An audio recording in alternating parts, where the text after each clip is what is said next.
bienvenue sur le podcast de référence pour devenir triathlète. Je suis Hermano, papa de 4 enfants, producteur de podcasts sportifs depuis 2014 et triathlète depuis plus de 20 ans. La semaine est bien avancée et en ce jeudi, c'est le moment de rattraper les 2 premiers épisodes de la série hebdomadaire et de rejoindre notre groupe Facebook pour discuter ensemble des épisodes passés et à venir. Salut les sportifs, c'est Hermano et vous êtes sur le podcast Devenir triathlète, épisode de jeudi où j'ai toujours mon co-animateur à mes côtés, Olivier de Scooter. Salut Olivier. Salut Hermano. Et notre invité de la semaine, Stéphane Leca. Salut Stéphane. Bonjour. Je voudrais pas paraître mal poli, mais on a beaucoup parlé de toi, de ta carrière de sportif de haut niveau. Passons maintenant à ta carrière d'entraîneur. Déjà, comment est-ce que tu opères le switch entre nageur vers entraîneur, surtout à une époque où, si j'ai bien compris, début des années 2000, la natation en eau libre ne connaissait pas l'essor qu'elle connaît actuellement, surtout au niveau de la fédération française. C'était pas super encadré, il n'y avait pas énormément de nageurs encore qui jouaient dans cette cour. Je l'ai fait parce que je passe le professorat de sport en 2002, que je l'obtiens après beaucoup de 31 boulot, ans, c'est ça après une reprise de mes études où j'ai beaucoup travaillé pour réussir à ce concours. Ça a été une longue distance, ça aussi, et donc je l'obtiens. Le DTN de l'époque, Claude Fauquet, me dit: écoute Stéphane, je vais te nommer avec un autre entraîneur à l'INSEP en tant qu'entraîneur, mais piscine, bassin quoi en fait. Et j'ai eu un nageur de longue distance qui a fait Spalium, qui a fait 6e, c'était Emmanuel Poissier, et qui a fait une magnifique course en fait au championnat du monde de Barcelone. Mais j'ai commencé une carrière en fait, d'abord en natation course, et puis je me suis écarté de l'eau libre parce que je trouvais pas non plus ma place en tant que cadre dans l'équipe de France. La première expérience où j'ai compris que ça allait pas être un long fleuve tranquille en fait, et qu'il allait falloir faire sa place, même avec un passé d'athlète de haut niveau. Surtout, j'ai envie de dire, j'ai pas été le bienvenu en fait. Ce qui est impressionnant parce que tu avais quand même plus rien à prouver. En fait, j'avais tout à prouver en tant que cadre, en tant que coach. Ouais, en tant que cadre, mais ancien athlète de haut niveau, tu t'es entraîné tout seul, donc je veux dire. Ouais, mais les gens, mais en fait, ils l'ont pas compris comme ça, et donc en fait, j'étais plutôt en fait une crainte qu'autre chose. Donc en fait, j'ai vite compris ça, et j'ai quitté en fait le monde de l'eau libre pour me centrer uniquement sur le monde du bassin. Et j'ai eu la chance de coacher avec un collègue, Malia Metella, qui a fait vice-champion olympique du 50 crawl à Athènes. Je connais pas, qui se prépare pour une petite traversée d'un lac, il paraît, mais. C'est ça. le lac Titicaca, si je ne m'abuse. Oh, c'est ça, magnifique expérience. Et donc, j'ai pas eu qu'elle, il y a eu Fabien Hort en fait qui a fait les Jeux à 18 ans sur 4x2 qui a été finaliste. On a eu d'autres nageurs en fait qui ont fait les Euro Juniors qui ont été médaillés. Donc c'était une belle expérience, et moi ça m'a permis en fait d'apprendre ce métier-là, et je l'ai fait pendant 4 ans. Et ensuite j'ai voulu aller voir ce qui se passait en région. Donc j'étais entraîneur national et j'ai demandé à passer cadre régional. Donc même chose, le DTN de l'époque. Complètement à l'inverse en général de ce que font les gens, non ? C'est ce que m'a dit Claude Fauquet, le DTN à l'époque. Il m'a dit: Stéphane, je comprends pas en fait. Tout le monde rêve d'être entraîneur national, et toi en fait t'es entraîneur national et tu veux aller en région. Elle me dit: ça se passe jamais comme ça. Et j'ai dit: oui, mais enfin, vous me connaissez, généralement je fais pas comme tout le monde. Et je lui dis, puis pour moi c'était important de voir comment ça se passait en région, parce que je considère que c'est extrêmement important d'avoir un feedback en fait, et pour bien comprendre nos niveaux, il faut savoir aussi comment ça se passe en fait sur l'échelle en fait, on va dire rurale. Et j'avais envie en fait de vivre ça, et puis de sortir un peu du haut niveau. Et donc il m'a dit: prends 15 jours pour réfléchir et reviens me voir. Donc 15 jours après, ça n'avait pas changé.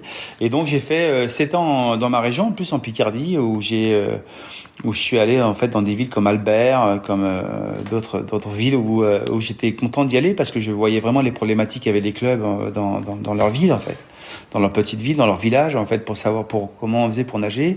On a construit les choses, et puis moi j'ai appris plein de choses sur l'aspect politique, c'est-à-dire la gestion avec les collectivités, et puis les élus sportifs, les élus locaux, les élus politiques, et c'était très très enrichissant, et aujourd'hui ça me sert énormément. Alors, est-ce que tu veux dire que du coup le fait que quand tu es arrivé, bien que tu venais justement du haut niveau, donc tu étais déjà passé par le sérail, on t'a pas fait confiance tout de suite, tu faisais peur en fait, et du coup tu t'es dit: il faut peut-être que je retourne à la base de la natation, à la base de justement ces champions les champions ils n'y arrivent pas pour apprendre à nager à l'INSEP quoi, ils viennent justement des régions pour monter à l'INSEP ou au CREPS ou autre pour les Français, et monter vers le plus haut niveau, c'est ça, non ? Je me le suis pas dit comme ça, mais c'est sûr qu'en fait il y a eu une remise en cause aussi, et c'était important pour moi en fait de quitter le haut niveau. J'adore la performance, j'adore la compète, j'adore gagner, j'adore le podium. C'est en moi, c'est ancré, mais Voilà, j'avais envie aussi en fait de m'enrichir en fait d'une manière différente pour mieux revenir. Sans doute, c'était peut-être pas conscient, mais dans ma tête, je savais que je reviendrais.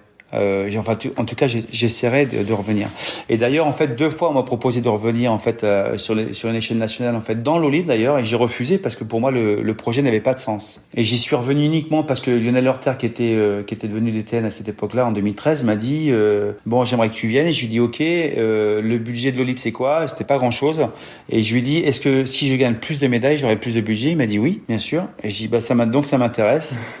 Et donc j'y suis allé. Ça, c'était finalement ton renouveau vers le haut niveau, donc 2013, c'est ça? Ouais, c'est ça. En fait, j'arrive et voilà, je me lance à fond dans la mission. Mais là encore, j'étais pas le bienvenu. C'était pas gagné. Il y a des gens qui étaient très contents de me voir. Il y a des gens en fait qui, au bout d'une semaine, étaient beaucoup moins contents de me voir.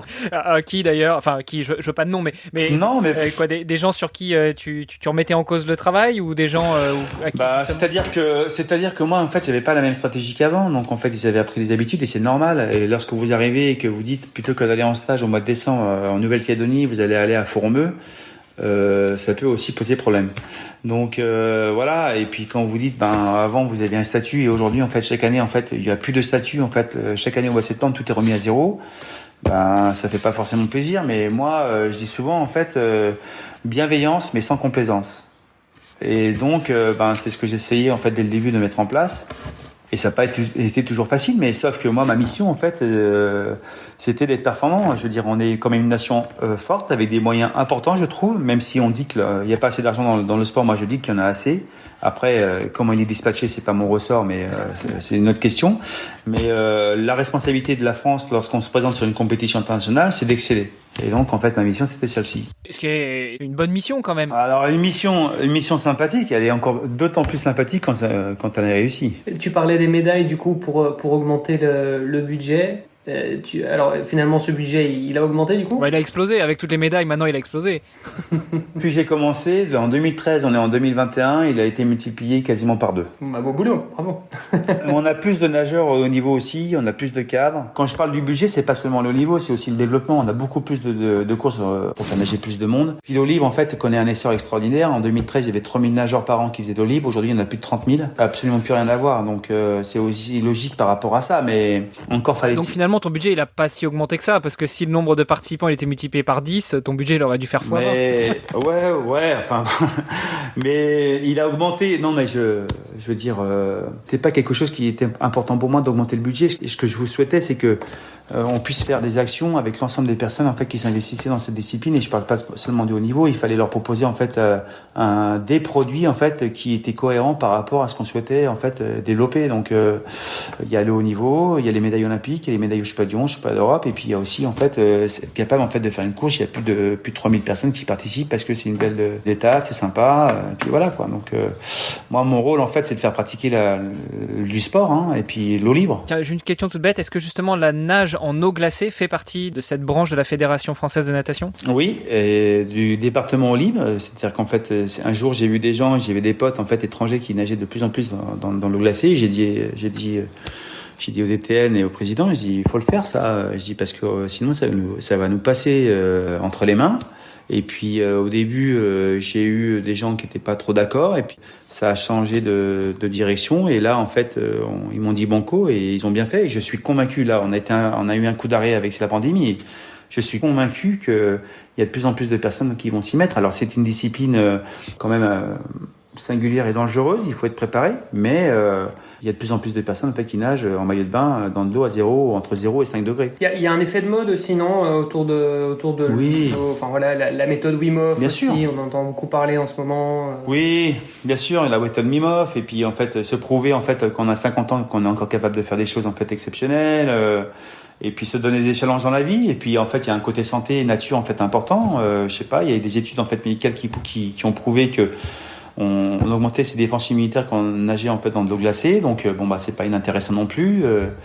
Et puis c'est un sport porté. La natation, en fait, on se baisse beaucoup moins que lorsqu'on fait de la course à pied.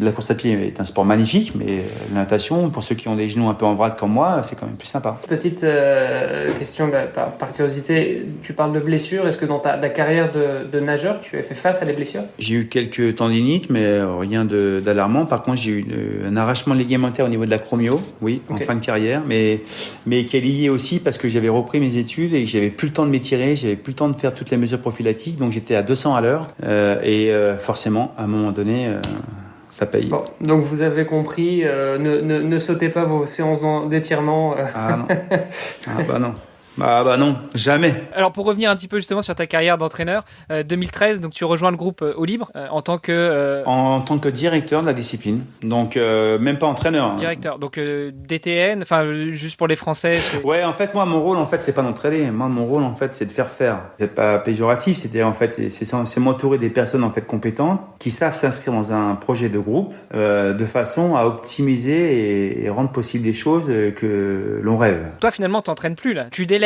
à des entraîneurs. Oui. Alors j'entraîne parfois lorsque je suis en stage en équipe de France parce que j'ai Philippe Lucas qui est l'un des entraîneurs nationaux de l'équipe de France qui me dit Stéphane, tu vas pas rester là à nous regarder donc et puis moi c'est vrai que j'aime ça, mais quand je suis directeur mais quand je suis en stage avec Philippe, c'est pas moi qui fais les séances d'entraînement. C'est Philippe qui fait les séances et puis moi en fait je lui file un coup de main quoi, mais chacun a sa place en fait. Donc voilà, je le fais de temps en temps, mais c'est pas moi en fait moi je suis le directeur, j'organise les choses et si j'ai pas le temps en fait d'entraîner, en fait je m'occupe en fait de ce que je dois faire de façon à ce que tout le monde puisse bien faire son travail. Très belle conclusion pour l'épisode d'aujourd'hui. Ce que je vous propose, messieurs, c'est de revenir demain sur la suite, c'est-à-dire comment est-ce que la discipline de natation en eau libre a connu un certain essor depuis les années 2010, 13, 15, 20, et puis qu'est-ce que tu nous prépares pour 2021 ? Tu nous as dit dans l'épisode de mardi que vous prépariez des petits jeunes pour aller à Tokyo, parce qu'évidemment Tokyo va avoir lieu, maintenant on le sait. Donc comment est-ce qu'on repère des petits jeunes, comment est-ce qu'on les prépare, et puis comment on prépare la suite aussi pour ces petits jeunes si jamais ils sont médaillés ou pas. Parfait. Moi j'ai pas le choix, donc ça me va. Super, et à demain. À demain.